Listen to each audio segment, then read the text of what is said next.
खैर मकदम है आप सभी का प्राइम डिबेट में। आपके साथ मैं हूं समीर अब्बास। आज आए बाईपोल के नतीजों ने, जिसमें 4 लोकसभा की सीटें थी, 10 विधानसभा की सीटें थी, बीजेपी के माथे पर बल ला दिए हैं, क्योंकि कैराना लोकसभा इलेक्शंस की लेबोरेटरी माना जा रहा था। लिहाजा आज यह बात तय हो गई कि इस बार 2019 की लड़ाई आसान तो नहीं होने जा रही। पूरे ऑपोजिशन ने एक होकर बीजेपी को करारी हार दे दी। एसपी, बीएसपी, कांग्रेस, आरएलडी का यह महागठबंधन पड़ा भारी और यूपी के कैराना लोकसभा और नूरपुर चुनावों में बीजेपी हारी। कैराना में तो तबस्सुम बेगम ने बीजेपी की मृगांका सिंह को करीब 45,000 वोटों से हराया। चुनावों के दौरान यह सवाल छाया रहा कि जनता के लिए जिन्ना बड़ा मुद्दा बनेगा या गन्ना। आरएलडी नेता जयंत चौधरी ने अपनी सभाओं में साफ कहा कि हमारे लिए जिन्ना नहीं गन्ना मुद्दा है। सीएम योगी ने यहां धुआंधार रैलियां कर कहा कि उनके लिए गन्ना भी मुद्दा है और जिन्ना भी। नतीजा हमारे सामने है और जनादेश भी। जयंत चौधरी अब साफ कह रहे हैं कि जिन्ना हारा, गन्ना जीता। मैसेज साफ है कि जिन्ना हिंदुस्तान के अंदर तो कोई चुनावी मुद्दा नहीं हो सकते। सीएम योगी सत्ता संभालने के बाद अपने तीसरे बड़े इम्तिहान में फेल साबित हुए। महाराष्ट्र में एक लोकसभा सीट बीजेपी के खाते में तो दूसरी एनसीपी के पास गई है। वहीं बिहार की जोकीहाट विधानसभा सीट पर तेजस्वी यादव की मेहनत भी रंग लाई। आरजेडी ने यहां बड़े मार्जिन से बीजेपी को करारी शिकस्त दी। हार के बाद जेडीयू ने साफ कहा कि महागठबंधन आज एनडीए के लिए बड़ी चुनौती है और एनडीए के सहयोगी आज अपने आप को अलग थलग महसूस कर रहे हैं। यही राग पालघर में शिवसेना ने भी छेड़ा। साफ कहा कि बीजेपी को अब दोस्तों की जरूरत नहीं है। तो आज प्राइम डिबेट का सीधा सवाल यह कि क्या बाईपोल के ये नतीजे 2019 की झांकी हैं? इसी पर आज हम करेंगे बात अपने तमाम खास मेहमानों से, लेकिन पहले यह रिपोर्ट। ज़िमनी इंतखाबात में नहीं चला मोदी और योगी का जादू। बीजेपी की शिकस्त से अजीम इत्तेहाद हुआ मजबूत। कैराना में हार के मायने क्या? क्या कैराना के नताइज 2019 की झांकी है?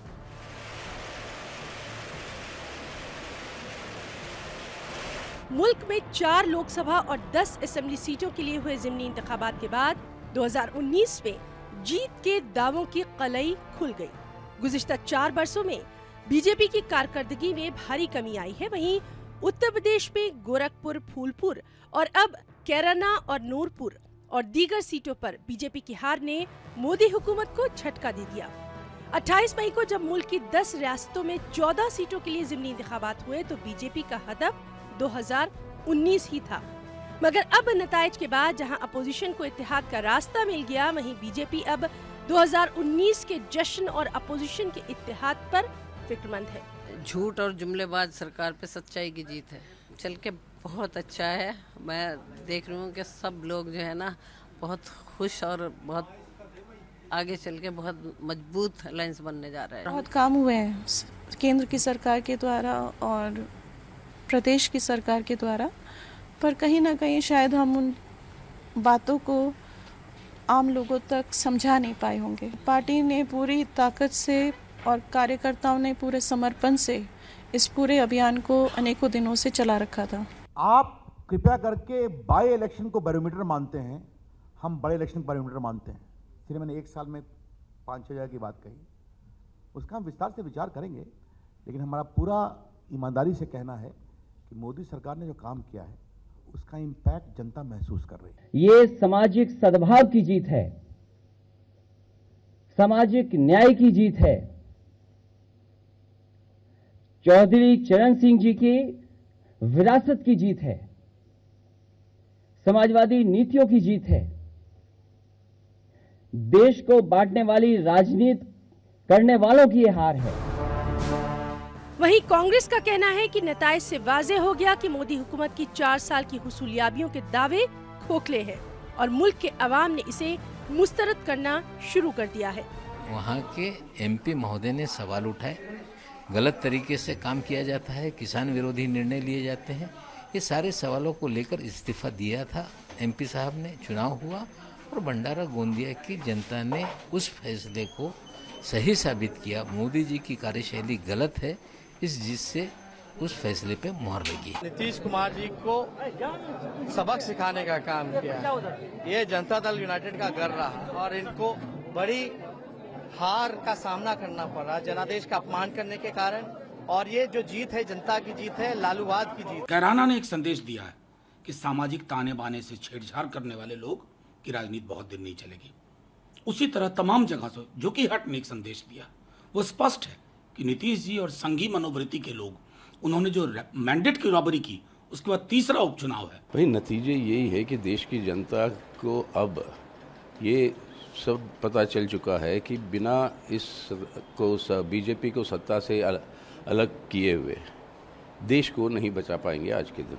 लोकसभा के साथ ही ज़िमनी असेंबली इंतखाबात से साफ हो गया कि बीजेपी भले ही जीत के झंडे पूरे मुल्क में नस्ब कर रही है, लेकिन इन इंतखाबात ने ये साफ कर दिया कि अगर अपोजिशन मुत्तहिद हो जाए तो कमल की बादशाहत और चौधराहट पर रोक लग सकती है। Bureau report, news 18 Urdu.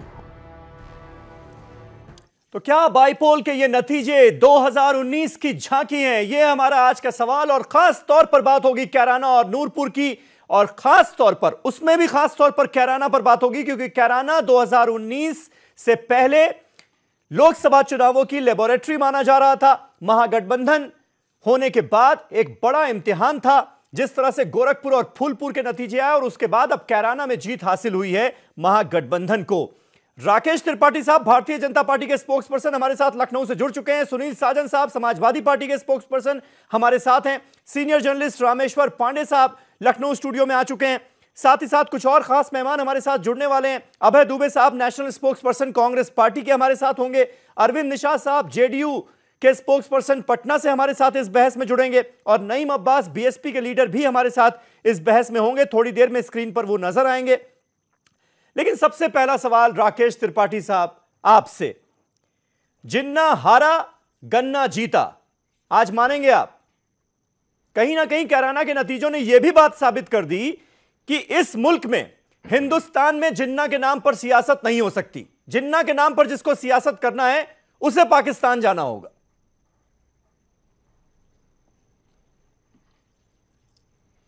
देखिए समीर जी, जिन्ना कल भी हारा था, जिन्ना आज भी हारा है, जिन्ना हमेशा हारेगा। जिन्ना कभी इस देश में जीत नहीं पाएगा जब तक भारतीय जनता पार्टी है, जब तक राष्ट्रवादी विचार है। जिन्ना को हम जीतने नहीं देंगे। हाँ। पहली बात। हाँ। देखिए, हर चुनाव की जीत के, हर चुनाव की हार के अलग अलग कई कारण होते हैं। कुछ तात्कालिक कारण जो मैंने आज दिन भर के विश्लेषण के बाद देखे हैं, मैं उनको आपके साथ जरूर साझा करूंगा। जी, नूरपुर में भारतीय जनता पार्टी के 10,000 मत पिछली बार के चुनाव की तुलना में बढ़े हैं। 79,172 वोट मिले थे हमें पिछली बार, और 89,188 वोट मिले हैं हमें इस बार। यानी 10,016 वोट नूरपुर में हमारे बढ़े हैं, बावजूद उसके हम चुनाव हारे हैं। विपक्ष के कुल मत 1,14,510 थे 2017 में, और इस बार 94,476 हैं। विपक्ष के 20,034 वोट घटे हैं, बावजूद इसके वो जीते हैं। ये तब हुआ है जब 5% मत मतदान में गिरावट हुई है। और चुनाव विश्लेषण को जानने वाले, करने वाले सेफ्रोलॉजिस्ट इस बात को मानते हैं कि जब जब वोटिंग परसेंटेज बढ़ता है, भारतीय जनता पार्टी के जीतने की संभावनाएं बढ़ती है। यहां लेकिन राकेश, आप तो उस पार्टी के प्रवक्ता हैं, आप तो उस पार्टी के स्पोक्स पर्सन हैं जो कहती है दूसरे दल जो हैं वो सीटें गिनते हैं, हम जो हैं वो सरकारें गिनते हैं। आज आप वोट काउंट कर रहे हैं कि हमारे 10,000 वोट ज्यादा हो गए पिछली बार से, आप उसी में खुश हैं, तो ये फर्क तो आ गया ना। नहीं तो गिन लेंगे सीटें, नहीं गिन लेंगे सीटें, हम सरकारें ही गिनेंगे। हम बिल्कुल कतई हताश नहीं है, कतई निराश नहीं है। मैं इसीलिए बता रहा हूं कि ये हमारी हार तकनीकी तौर पर हो सकती है, लेकिन भारतीय जनता पार्टी का वोटर, भारतीय जनता पार्टी के समर्थकों में बढ़ोतरी हुई है, हम कमजोर नहीं हुए हैं। वो मैंने आपको यानी आप ये मानने के लिए तैयार नहीं है कि जिन्ना का मुद्दा उल्टा पड़ गया? जिन्ना का मुद्दा जिसको जोर शोर से आपने उठाया, आरएलडी के नेता वहां पर जाकर कहते रहे कि यहां पर जिन्ना मुद्दा नहीं हो सकता, यहां पर गन्ना मुद्दा है। आपने कहा हमारे लिए जिन्ना और गन्ना दोनों मुद्दा हैं। आपको नहीं लगता कि गलती हो गई आज तो कम से कम एक्सेप्ट करना चाहिए आपको कि जिन्ना नहीं चला आपका? ये नहीं हुई है, नहीं बिल्कुल नहीं हुई है, बिल्कुल नहीं हुई है। और गन्ने के मसले पर जनता ने हमारा समर्थन किया है। हमारा वोट अगर हमारे साथ है तो इसका मतलब कि हमारी नीतियों के साथ जनता खुश है। अगर हमारे वोट परसेंटेज में डिक्रीज हुआ होता, वोट परसेंटेज घटा होता, हमारा आज मत प्रतिशत घटा होता, तो निश्चित तौर पर हम मानते। आज 19% मतदान घटा था कैराना में। अगर ये 19% मतदान न घटा होता तो भारतीय जनता पार्टी को चुनाव कोई हरा नहीं सकता था। ये सब एकजुट हो जाते तो भी, और एकजुट होने के बाद भी ये केवल क्या हुआ 44,618 मतों से हमें हरा पाए। जनादेश जो है वो तो आरएलडी के पक्ष में रहा ना। कहीं ना कहीं महागठबंधन ने एक बार फिर यह साबित कर दिया कि भाई अगर सारी पार्टियां साथ आ जाएं तो बीजेपी की बड़ी काट बन जाती हैं और बीजेपी को हरा सकती हैं। यह फिर साबित किया गोरखपुर, फूलपुर और अब कैराना। सुनील सिंह साजन देखिए कहां सबसे बड़ी गलती हुई बीजेपी से? क्या जिन्ना का मुद्दा भारी पड़ा? क्योंकि इस बार हमने देखा एक बड़ा बदलाव मुजफ्फरनगर दंगों के दौरान कैराना में, जो हमें कहीं ना कहीं एक आपसी दुश्मनी सी नजर आई थी और खटास जो पैदा हो गई थी वो बिल्कुल मिटती हुई नजर आई। कम्युनल हार्मनी के तमाम तस्वीरें हमने देखी इस बार वोटिंग के दौरान, जहां पर मुसलमान जो रोजा रखे हुए थे वो लाइन में पीछे लगे थे, जाट आगे थे और जाटों ने मुसलमानों को आगे की कतार में जगह दी, कहा कि भाई आप आगे जाइए क्योंकि आपने रोजा रखा हुआ। इस तरह के तमाम किस्से हमने इस बार सुने। तो कहां पर दिक्कत हुई? ऐसे माहौल में जिन्ना के मुद्दे को उठाना क्या भारी पड़ा? देखिए समीर भाई, ये भारतीय जनता पार्टी जो पार्टी है वो अद्भुत पार्टी है। अभी मैं भारतीय जनता पार्टी के प्रवक्ता को सुन रहा था, वो गणित समझा रहे थे। अरे भाई यही गणित आप मान लेते कर्नाटका में कांग्रेस को आपसे ज्यादा वोट मिला और आपके राष्ट्रीय अध्यक्ष क्या बयान दे रहे थे? अगर विधायक 5 सितारा होटल में नहीं होते तो हम सरकार बना लेते। इसका मतलब यह है कि हम आपसे कहें अगर आपके घर में ताला नहीं होता तो मैं करोड़पति होता। तो आप किस तरीके की बात कर रहे हैं? कौन सी राजनीति लाना चाहते हैं? और कैराना में यह सच है कि चौधरी चरण सिंह की विरासत जीती है। और विरासत इसलिए मैं कह रहा हूं क्योंकि ये भारतीय जनता पार्टी के लिए प्रयोगशाला था कैराना, और इसी कैराना को मैं दंगा करा के इसी कैराना में कहा कि पलायन हो रहा है, पूरा देश जीत लिया। और उसी कैराना के लोगों ने 4 साल में महसूस किया, किसानों ने, नौजवानों ने, व्यापारियों ने, पिछड़ों ने, दलितों ने, मुसलमानों ने, कि हमको ठगा गया है, हमको गुमराह किया गया है, हमको झूठे सपने दिखाए गए हैं और हमको आपस में लड़ाया गया है। वो जो कैराना है वो गंगा जमुना के बीच का हिस्सा है और इस देश में गंगा जमुना तहजीब है, आपसी में भाईचारा, यही हिंदुस्तान है। लेकिन सुनील, ये बात तो माननी पड़ेगी ना कि अकेले बीजेपी आज यूपी में इतनी बड़ी ताकत बन चुकी है कि किसी चुनाव में अकेले आप लोग बीजेपी का सामना नहीं कर सकते। अगर बीजेपी को हराना है तो सारी विपक्षी पार्टियों को, सारे ऑपोजिशन को साथ आना होगा। समीर भाई, हम लोग गांव के रहने वाले लोग हैं और गांव में एक बहुत अच्छी कहावत है, जब गांव में चोर घुस आए ना तो फिर पूरा गांव मिल करके उसको दौड़ाता है। ये बात मैं इसलिए कह रहा हूं कि धोखा किसानों के साथ हुआ, धोखा जो सीमा पर खड़े जवान हैं उनके साथ हुआ, धोखा उनके साथ हुआ जिनको लग रहा था नौजवान साथी की 2 करोड़ रोजगार मिल जाएंगे, धोखा उनके साथ हुआ उन व्यापारियों का जिनका व्यापार छीन लिया आपने, जीएसटी लगा करके, आपने नोटबंदी करके आपने व्यापार छीन लिया। तो आपने दिया क्या? आप पूरे दुनिया में घूम रहे हैं, चाइना के प्रधानमंत्री के साथ आप फोटो खिंचाते हैं, गले लगते हैं, सेल्फी खिंचाते हैं और चाइना हमारे बॉर्डर पे घुसता आ रहा है। आप रिश्तेदारी निभाने जा रहे हैं पाकिस्तान, आप पर्सनल उसमें चले जाते हैं, आपकी रिश्तेदारी हो सकती है, आपके व्यक्तिगत संबंध हो सकते हैं, आप प्रोटोकॉल तोड़ के चले जाते हैं सेवई खाने, साल ओढ़ाने, और पाकिस्तान क्या कर रहा हमारे जवानों के साथ? उनको मार रहा, कैराना में तो ये सब मुद्दे नहीं हो सकते ना। गांव में तिरंगे में लिपट मतलब जवान आता है तो गांव का आप लोकसभा चुनावों की तर्ज पर देख रहे हैं क्या कि ये सारे मुद्दे भी कहीं ना कहीं हावी हुए? मैं बात खत्म कर रहा हूं समीर भाई, सारे मुद्दों का भी वजूद रहा कैराना में, आप ये कह रहे हैं? अपनी बात खत्म कर रहा हूं। और आपने जो सवाल किया जिन्ना या गन्ना, तो जिन्ना का मुद्दा कौन लेके आया? वो किस पार्टी के सांसद है जिन्होंने पत्र लिखा? वो कौन लोग हैं जिसने बहस की? वो कौन लोग, किस पार्टी के बड़े नेता जिन्होंने बाइट दी? मुख्यमंत्री जी ने कहा। लेकिन मैं एक चीज कह सकता हूं, हम लोग किसान परिवार के, हम जानते हैं गन्ने की मार है ना, लगती भी है और दिखती भी नहीं है। शायद गन्ने की मार पड़ी है, अब बीजेपी को समझ में आया होगा। और ये सामाजिक न्याय की जीत है जो माननीय अखिलेश यादव जी ने एक रास्ता दिखाया, पूरे देश के जो भी सेकुलर लोग हैं कि भारतीय जनता पार्टी को कैसे हराया जा सकता है। रामेश्वर पांडे साहब, लेकिन कैराना के जो नतीजे आए, नूरपुर के जो नतीजे आए, इसे क्या 2019 की झांकी माना जा सकता है? कम से कम क्योंकि 2019 की पिक्चर अभी बाकी है और कैराना की तरफ सबकी नजरें इसलिए थी क्योंकि महागठबंधन का एक और इम्तिहान था ये, गोरखपुर और फूलपुर के बाद, जिसमें उसे सफलता हासिल हुई है, सक्सेस मिली है। अब आगे क्या ये गठजोड़ जो है, ये फॉर्मूला जो बना है कि पूरा विपक्ष एक तरफ, बीजेपी एक तरफ, ये कहीं ना कहीं जिताऊ फॉर्मूला है, ये तय हो गया? क्या कैराना ने तय कर दिया?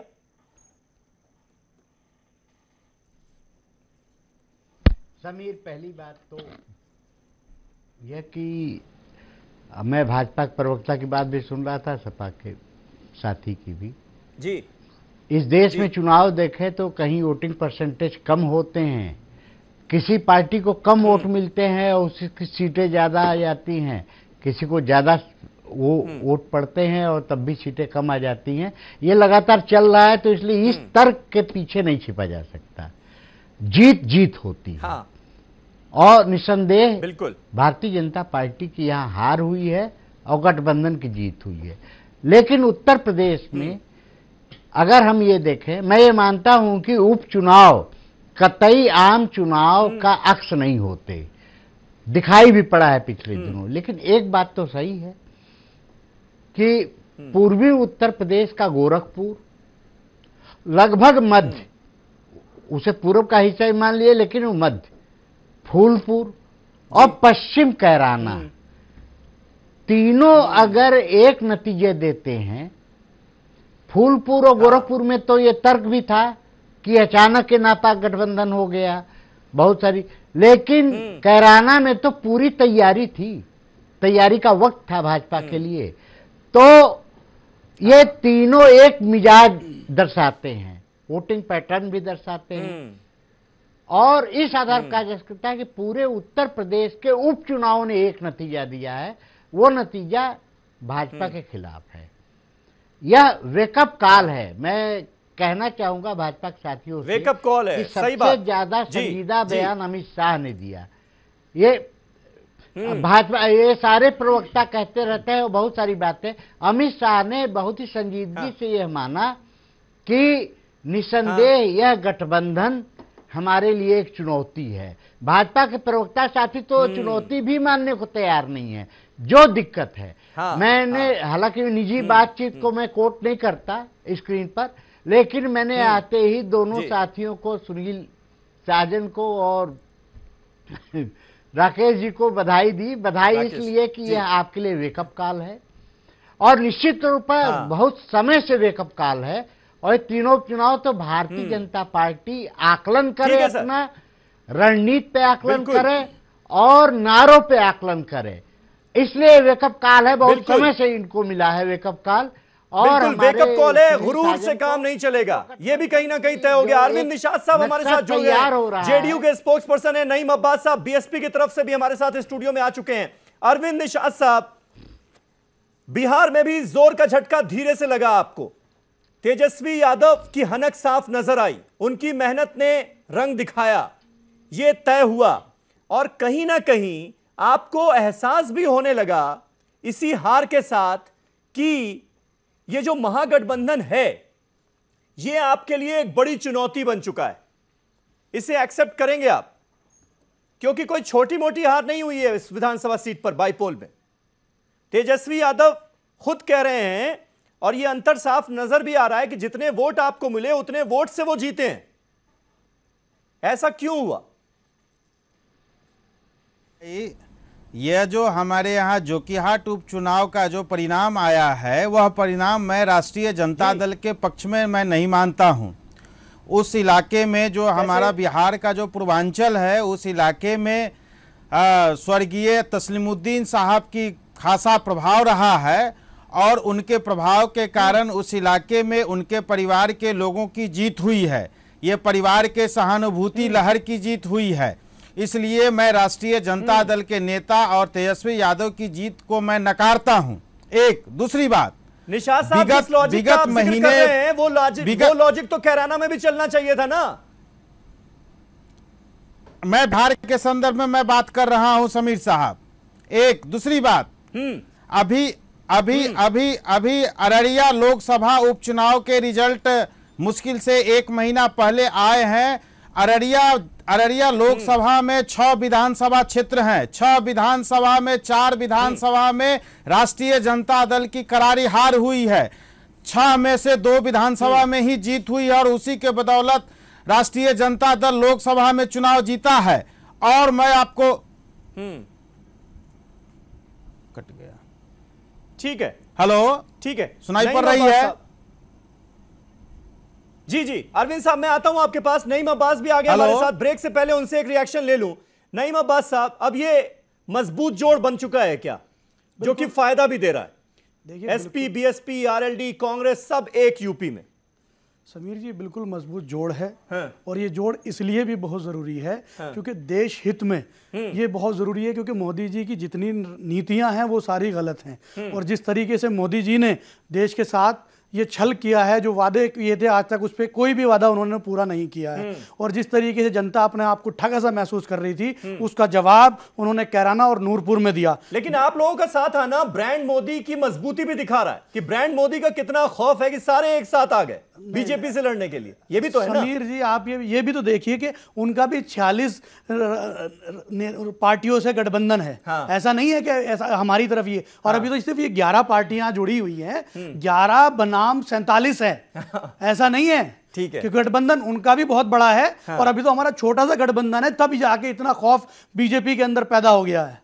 और ये खौफ उनकी आंखों में दिखाई देने लगा है। आप देखिए जिस तरीके से ये आगे बढ़ेगा। और मैं आपको एक बात बता देना चाह रहा हूं, जिस तरीके से आज शिवसेना ने आक्रामक रवैया अख्तियार किया है, इसी तरीके से उनके सहयोगी जैसे आगे बढ़ता चला जाएगा, ये गठबंधन उनसे अलग होते चले जाएंगे। क्योंकि आप देख रहे हो, देश की जनता देख रही है, देश देख रहा है कि जिस तरीके से दल साथ मिलके चले थे देश का विकास करने के लिए, लेकिन मोदी जी ने विकास तो नहीं किया, नाश कर दिया देश का। इसीलिए अब आगे आगे देखिए दल किस तरीके से मोदी जी से अलग होते चले जाएंगे। बिल्कुल, कैराना से आगे बढ़कर अब हम देश की बात करेंगे। एक छोटा सा ब्रेक ले रहे हैं। ब्रेक के बाद इसी मसले पर बात करेंगे जिस पॉइंट पर नईम अब्बास ने छोड़ा है, क्योंकि आज 2 बड़े इंपॉर्टेंट बयान आए। एक जेडीयू की तरफ से, जेडीयू ने कहा कि एनडीए के जो सहयोगी दल हैं वो अलग थलग महसूस करने लगे। दूसरी तरफ शिवसेना के उद्धव ठाकरे सामने आए, उन्होंने कहा कि अब बीजेपी को दोस्तों की जरूरत नहीं है। गठबंधन छोड़ने के साफ संकेत, सरकार छोड़ने के साफ संकेत देते हुए नजर आए उद्धव ठाकरे भी। इसकी क्या वजह है? एक छोटा सा ब्रेक ले रहे हैं, फौरन हो रहे हैं हाजिर, कहीं ना जाइएगा। इसीलिए हम कह रहे हैं कि यह 2019 की झांकी है आज जो कुछ हम देख रहे हैं। एक छोटा सा ब्रेक।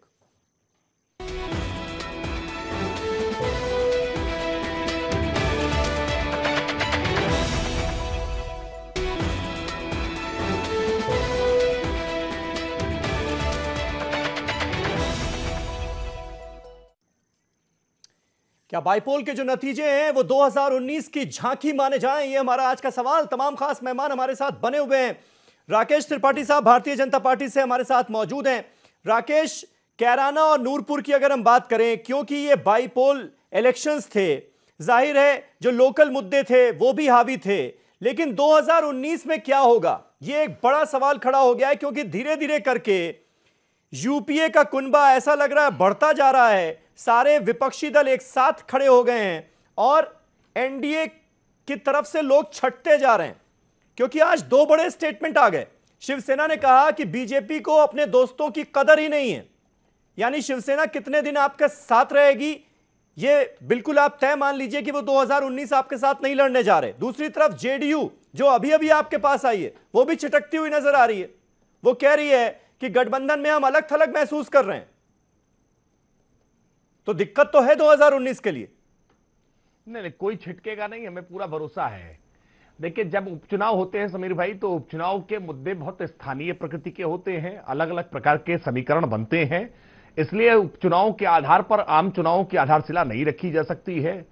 उपचुनाव में लोकल कॉज होते हैं, इसलिए कई बार गठबंधन में जो सहयोगी होते हैं उनकी भी अलग प्रकार की भावना आती है। लेकिन जब आम चुनाव होगा तो गठबंधन हमारा मजबूत रहेगा एनडीए का।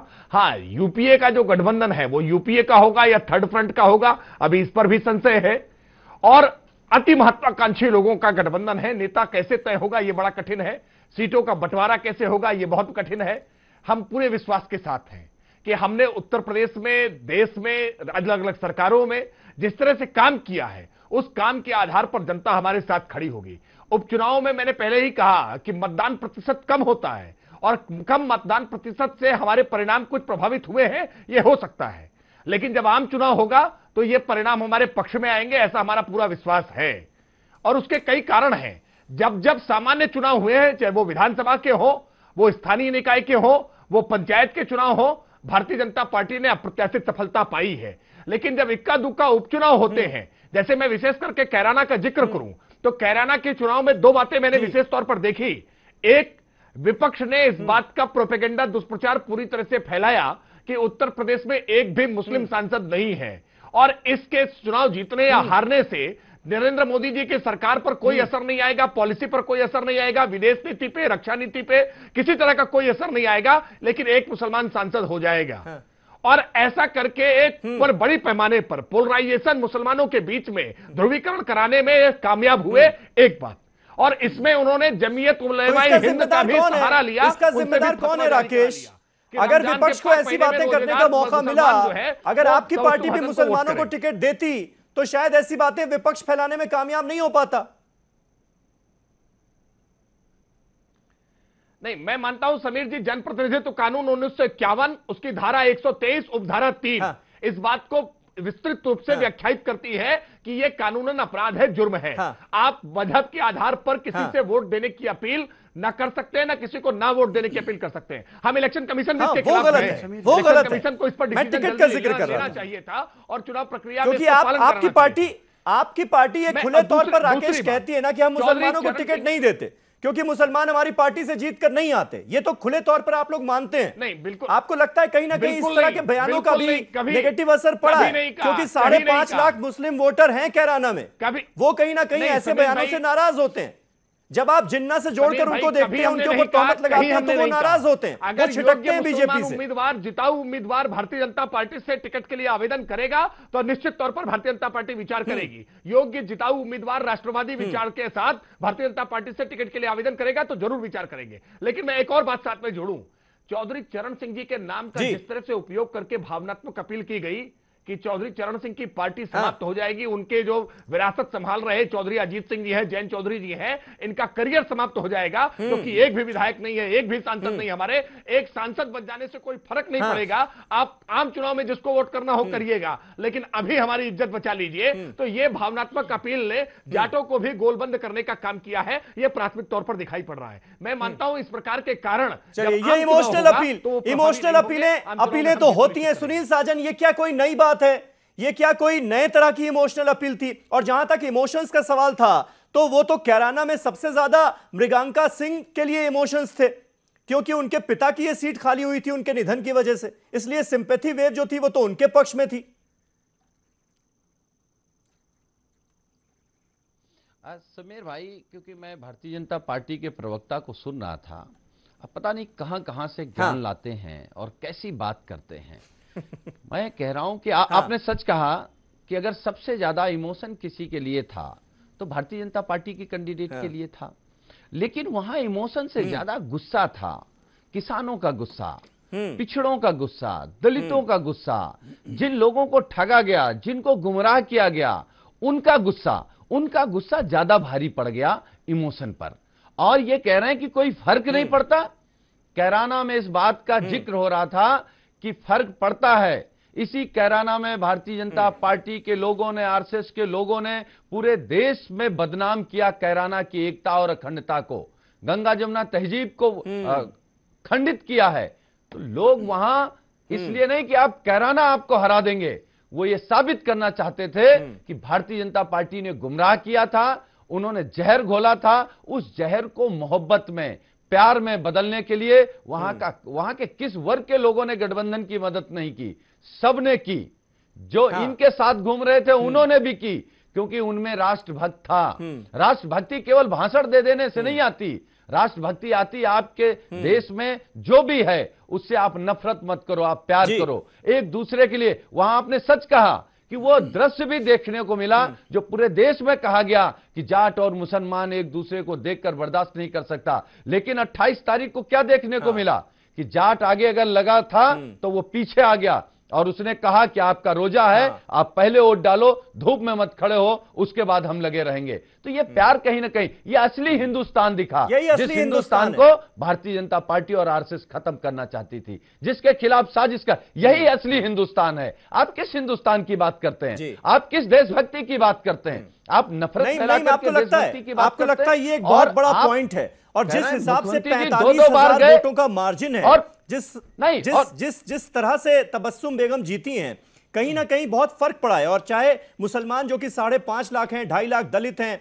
और जाट हैं, सबका वोट मिला है ऐसा लग रहा है। हाँ बिल्कुल, सर्व समाज के लोगों का वोट मिला है। हाँ। और देखिए बहुत बिल्कुल मानवता वाली बात वहाँ पे मिसाल पेश की है, जैसे सुनील साजन जी भी बता रहे थे कि वाकई में कैराना में इस बार देखने को मिला, और ये 4 साल के बाद देखने को मिला है कि जाट भाइयों ने अपना वोट ना डालने से पहले मुसलमान भाइयों को ऑफर किया कि आप रोजे से हो, आप पहले वोट डालिए। ये इंसानियत 4 साल के बाद दोबारा से वापस आ रही है। हाँ। और ये मैं कह रहा हूं कि पश्चिम उत्तर प्रदेश में नहीं कि पूरे हिंदुस्तान में इसी तरीके से इंसानियत दोबारा से वापस आएगी। जिस तरीके की जहर घोलने का काम बीजेपी ने किया, योगी जी ने जो जाके वहां भाषण दिया, ध्रुवीकरण करने की कोशिश तो योगी जी ने सबसे पहले करी है। योगी जी ने वहां जाके बयान दिया कि आप मुजफ्फरनगर दंगा भूल गए, वो 2 लड़कों को भूल गए आप। मोदी जी ने जो पोलराइजेशन करने की कोशिश करी, जो एक दिन पहले ही वहां पे सड़क का उद्घाटन किया, क्या वो आचार संहिता का उल्लंघन नहीं था?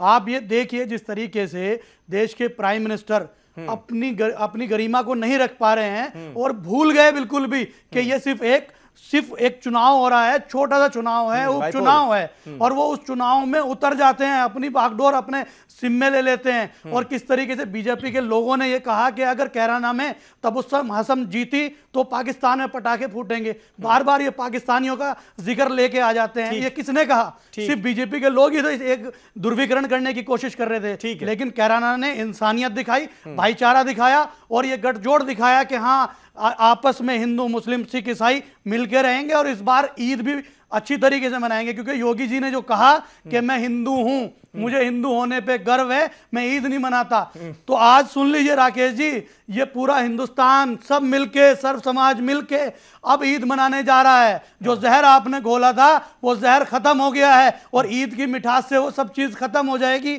और सब लोग भाईचारे से, अमन से, चैन से, प्यार से रहेंगे। चलिए भाईचारा बढ़े, ये तो इसकी तो हर कोई दुआ करता है, हर हिंदुस्तानी इसकी दुआ करता है। और जैसा कि जिक्र किया आपने जिस इंसिडेंट का, सुनील साजन ने, असली हिंदुस्तान यही है। लेकिन रामेश्वर पांडे साहब, पोलराइज करने की कोशिश हुई सोसाइटी को, फिर नेताओं ने की कोशिश, इसमें कोई शक नहीं है, लेकिन लोग हुए नहीं पोलराइज ऐसा लग रहा है। क्या यह ट्रेंड आगे जारी रहेगा?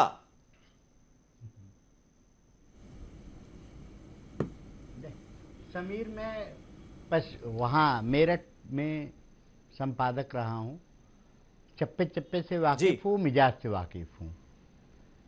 पिछली बार जब हुकुम सिंह जीते थे तो याद करिए, बमुश्किल तमाम जीत पाए थे। अगर पोलराइजेशन होता तो मुस्लिमों से हिंदुओं की संख्या ज्यादा है, पोलराइजेशन हिंदू मुस्लिम में होता है। अगर वो पोलराइजेशन होता तो तबस्सुम न जीत पाती। तो पोलराइजेशन उस तरह का नहीं हुआ, लेकिन पोलराइजेशन हुआ।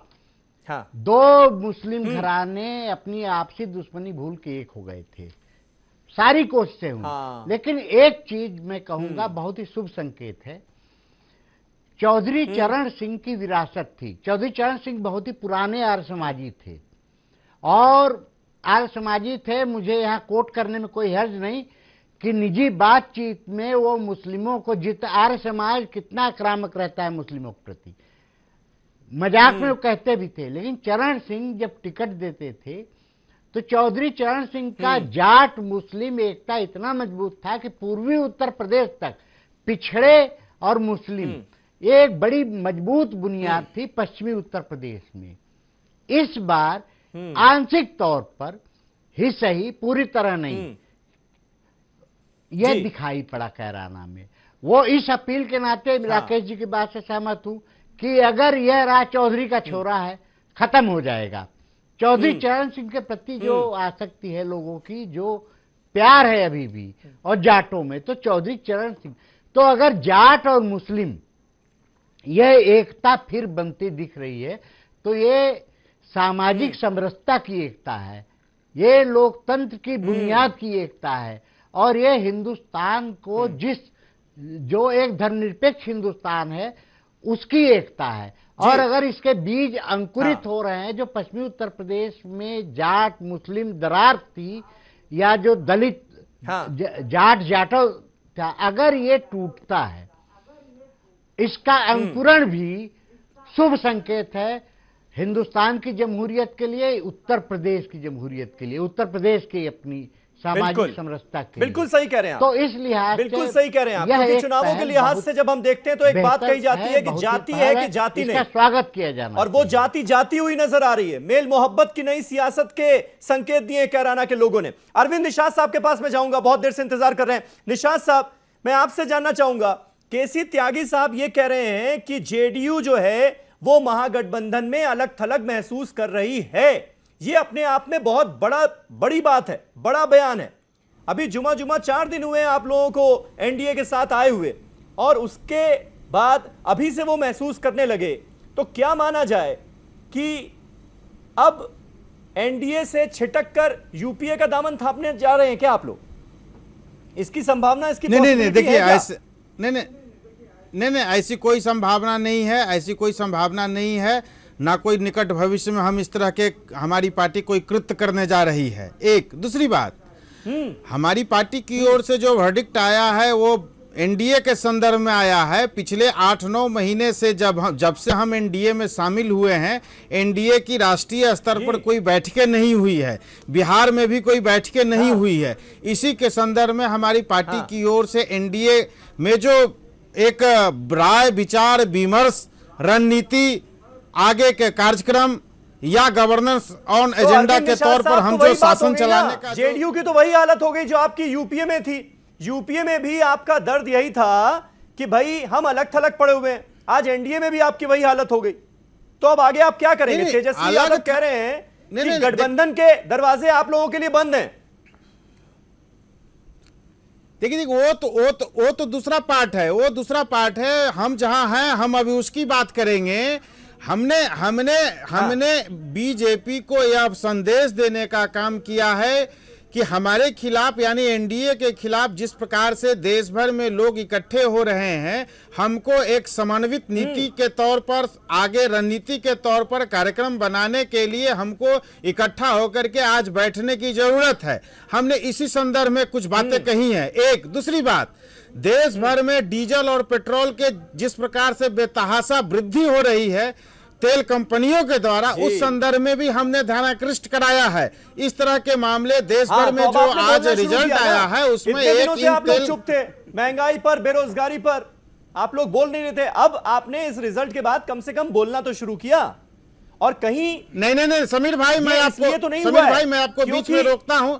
समीर भाई बीच में मैं आपको रोकता हूं। आज से 5 दिन पहले बिहार स्टेट बैंकर्स कमेटी की बैठक में माननीय मुख्यमंत्री नीतीश कुमार जी ने जो नोटबंदी का हम समर्थन कर रहे थे महागठबंधन में रहते हुए, विपक्ष के नेता के तौर पर नीतीश कुमार जी देश में पहले ऐसे लीडर हुए थे जो नोटबंदी का जो देश में अच्छे काम किए जा रहे थे, चाहे यूपीए के दरमियान जीएसटी कानून लाया गया था या एनडीए के दरमियान नोटबंदी किया गया था या सर्जिकल स्ट्राइक की गई थी, ऐसे तमाम निर्णयों को हम समर्थन कर रहे थे। चाहे नजर आ रहे हैं, बदले से नीतीश कुमार नजर आ रहे हैं, अब वो केंद्र की नीतियों के खिलाफ 30 सेकंड नजर आ रहे हैं। ऐसा इसलिए तो नहीं है नहीं, मुझे 30 सेकंड दीजिए ना समीर साहब। ऐसा तो नहीं है कि कहीं गलती का एहसास हो गया, गलती कर दी एनडीए में आकर। नहीं, यही इस देश की विडंबना है, यही इस देश की विडंबना है या गठबंधन की राजनीति की विडंबना है। अगर हम सही बात को इंगित करते हैं, सही बात को बताने का प्रयास करते हैं तो उसको दूसरे दृष्टिकोण से देखा जाता है। यह नहीं देखा जाना चाहिए। हम अपने घर को, हम अपने गठबंधन को किस तरीके से चलाएंगे, हम कैसे आगे बढ़ेंगे, हम कैसे आगे आने वाली चुनौतियों का सामना करेंगे, इस दृष्टिकोण में अगर इस संदर्भ में कोई बात हम लोग करते हैं तो उसको दूसरे निशात दृष्टिकोण साहब से ऐसा देखा होता भी जाने नहीं ना, लगता है। हिंदुस्तान की सियासत में ऐसा होता भी नहीं। टीका टिप्पणी तभी शुरू होती है जब रिश्तों में खटास आ जाती है। ये हमने देखा है जब आप आरजेडी और कांग्रेस के साथ थे। ऐसी बात नहीं, ऐसी बात नहीं, मैंने आपको उसके बाद अंजाम क्या हुआ ये सबने देखा है। राकेश त्रिपाठी साहब ने भी देखा है। राकेश त्रिपाठी साहब, समीर साहब, ये बात आप मानेंगे कि कहीं ना कहीं जो आपके सहयोगी दल हैं वो अब आपसे छिटक रहे हैं, आपकी पॉलिसीज के खिलाफ खुलकर मोर्चा बुलंद कर रहे हैं। अभी बिहार के स्पेशल स्टेटस का मामला भी आप लोगों के सामने आने वाला है, जिसमें नीतीश कुमार, रामविलास पासवान और कुशवाहा साहब सब मिलकर लड़ाई छेड़ने वाले हैं आपके खिलाफ। नहीं, अपनी बातें रखना, मोर्चा खोलना नहीं होता है। गठबंधन में विचार विमर्श, परामर्श की संभावनाएं हमेशा रहती हैं और वो होनी चाहिए। खुले तौर पर विचारों का स्वागत होना चाहिए। लेकिन मैं समीर भाई इस डिबेट को खत्म होने से पहले एक महत्वपूर्ण बात मुझे महसूस हो रही थी कहने के लिए, मैं उसको जरूर कहूंगा आपसे, और मैं अपेक्षा करूंगा कि लोकतंत्र के चौथे स्तंभ के नाते आप कम से कम उसके प्रतिनिधि के नाते आज भारतीय जनता पार्टी की प्रशंसा जरूर करें, क्योंकि आज हमने लोकतंत्र पर आसन्न एक खतरे को टाला है। क्योंकि लोकतंत्र खतरे में है, विपक्ष लगातार बार बार कह रहा था। आज किसी विपक्षी दल के नेता ने सुबह से हो रही डिबेट में कहीं नहीं कहा कि लोकतंत्र पर कोई खतरा आया है। ईवीएम पर जो खतरा मंडरा रहा था, ईवीएम की इज्जत आज सुरक्षित बच गई है। तो कम से कम मैंने 3 बार 3 चैनलों पे बोला है, ईवीएम की इज्जत बचाने के लिए हमने 3 चैनलों पे बोला है यही बात कि लोकतंत्र खतरे में है ईवीएम की वजह से। देखिए समीर भाई, एक ट्रेंड रहा करता था कि इस देश में राज्यों में जिसकी सरकार होती है सत्ताधारी दल का ही उपचुनाव में परचम लहराया करता है। ये एक ट्रेंड था। आप पूरे देश भर में देखेंगे तो 90% से ज्यादा ऐसा होता था। और समाजवादी पार्टी के समय में जितने उपचुनाव हुए होंगे सब समाजवादी पार्टी ने जीते होंगे। लेकिन आज ये परिवर्तन हुआ है। अलग अलग राज्यों में जहां जहां भी भाजपा या समर्थित दलों की सरकारें हैं, वहां पर वास्तविक जनाकांक्षाओं की प्रतिकृति आई है। जैसा जनता जनार्दन का आदेश हुआ है वो हमने स्वीकार किया है। ये ईमानदार राजनीति है, ये शुचिता की राजनीति है, ये सिद्धांतों की राजनीति है। सुनील साजन जवाब दीजिए इसका। नहीं करते हैं हम, सत्ता का दुरुपयोग नहीं करते हैं। सुनील साजन, आरोप विपक्ष पर प्रायः लगा करते थे। बीजेपी अगर जीत जाए तो लोकतंत्र पर खतरा, बीजेपी अगर हार जाए तो लोकतंत्र मजबूत किया है, लेखपाल का उपयोग ईवीएम पर कोई सवाल नहीं किया है। लेकिन भारतीय जनता पार्टी ने अपने आप को इस पूरी प्रक्रिया से परे रखा है। या ईवीएम पर जो सवाल थे वो इस जीत के बाद भी जिंदा रहेंगे? सुनील साजन, एक सेकंड मुझे भी देना है। आवाज कट गई।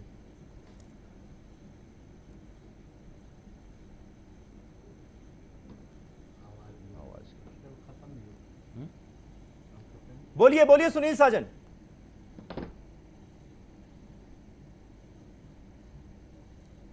चलिए, फोन लाइन लगता है डिस्कनेक्ट हो गई। नईम अब्बास कुछ ऐड करना चाह रहे हैं। राकेश त्रिपाठी जी, ऐसा नहीं है। सवालों के घेरे में आज आप भी हैं, विपक्ष भी है। और हमने बार बार आज भी इसी चीज पे सवाल उठाया कि अगर हम ये 300 मशीनें ना पकड़ते और हम चुनाव आयोग में जाकर इसकी शिकायत ना करते तो आज परिणाम फिर आपके पक्ष में आता। ये हम आप पे फिर ब्लेम लगा रहे हैं और हमारी आज भी यही डिमांड है कि बैलेट पेपर से चुनाव होना चाहिए। अगर यही चुनाव बैलेट पेपर पे होता त्रिपाठी जी तो ये जीत कम से कम 2-2.5 लाख वोटों से होती। आपको मैं स्पष्ट करना चाहता हूं क्योंकि जिस तरीके से आपकी, यानी आप अभी भी अपने उस बिल्कुल अभी टेक्नोलॉजी के जमाने में देखा ये बैलेट बॉक्स से चुनाव कराने की आज कोई आवश्यकता नहीं है। बिहार में पे क्यों नहीं मशीन खराब हुई? आप बताइए। और आपने कहा जाके कंप्लेंट दर्ज कराई है? यहाँ पर ईवीएम का कोई मामला नहीं आया, चाहे वो जहानाबाद का चुनाव हो, चाहे जोकीहाट का चुनाव हो, या चाहे कैमूर का चुनाव हो, यहाँ पर किसी प्रकार की ईवीएम का कोई मामला नहीं आया। हम टेक्नोलॉजी की दिशा में आगे बढ़ रहे हैं, लेकिन हम पुराने जमाने में जा रहे हैं। अगर इलेक्शन कमीशन विचार कर रहा है कि कैसे हम मोबाइल के माध्यम से मतदान कराने का हम व्यवस्था करें, इस दिशा में इलेक्शन कमीशन आगे बढ़ रहा है, लेकिन हम बहुत जल्दी परिणाम को हम बर्दाश्त नहीं कर पा रहे हैं। हम बैलेट बॉक्स की सेटिंग नहीं कर पाए, नहीं तो आज परिणाम हम दूसरा ही देख रहे होते हैं। समीर जी ठीक है, हमारी आज भी यही डिमांड है, आज भी हम यही कह रहे हैं। ठीक है अरविंद निषाद साहब, लास्ट में एक कमेंट आपसे। आज तेजस्वी यादव ने जिस बात का जिक्र किया है कि महागठबंधन में अब आने की कोशिश नहीं कर सकते नीतीश कुमार, उनके लिए दरवाजे बंद हैं, क्या आगे ऐसी कोई पॉसिबिलिटी है? जिस तरह से आप कह रहे हैं कि वैसे भी अलग थलग आप लोग पड़े हुए हैं एनडीए में, क्या ऐसी कोई पॉसिबिलिटी है ये फिर से आप यूपीए का दामन थामे? ऐसा कोई हमारी पार्टी की ओर से कोई प्रस्ताव तो अभी दिया नहीं गया था जिस पर उनकी प्रतिक्रिया आती। मैं समझता हूं कि अभी उम्र के हिसाब से तेजस्वी जी बहुत ज्यादा उनको राजनीति में स्पेस मिल गया है अपने पिताजी के कारणों के कारण, इसलिए वो कुछ बढ़ नहीं ओर से इस प्रकार का कोई प्रस्ताव जाता उस पर उनकी कोई प्रतिक्रिया तो मैं समझता हमारी पार्टी की ओर से इस प्रकार की कोई प्रतिक्रिया नहीं आई है, इसलिए इस सवाल का उत्तर देना मैं वाजिब नहीं समझता हूं। चलिए, बहुत बहुत शुक्रिया आप सभी का हमारे साथ इस डिबेट में शामिल होने के लिए। तो ये नतीजे 2019 की झांकी हैं, असल पिक्चर अभी बाकी है लोकसभा इलेक्शंस की। लेकिन कहीं ना कहीं कैराना ने एक मैसेज देने की जरूर कोशिश की है कि इस देश में जिन्ना की नफरत की सियासत नहीं चलेगी। पोलराइज करने की कोशिश सोसाइटी को हमारे नेता चाहे जितनी कर लें, वो सब अब काम नहीं आने वाली है। इस देश में सिर्फ और सिर्फ मेल और मोहब्बत की सियासत चलेगी। ये एक बड़ा मैसेज कैराना ने जरूर दिया है। बहुत बहुत शुक्रिया आप सभी का। कल एक नए टॉपिक पर नई डिबेट के साथ हाजिर होऊंगा। तब तक आप तमाम खबरों के लिए देखते रहे न्यूज़ 18 उर्दू। शब बखैर।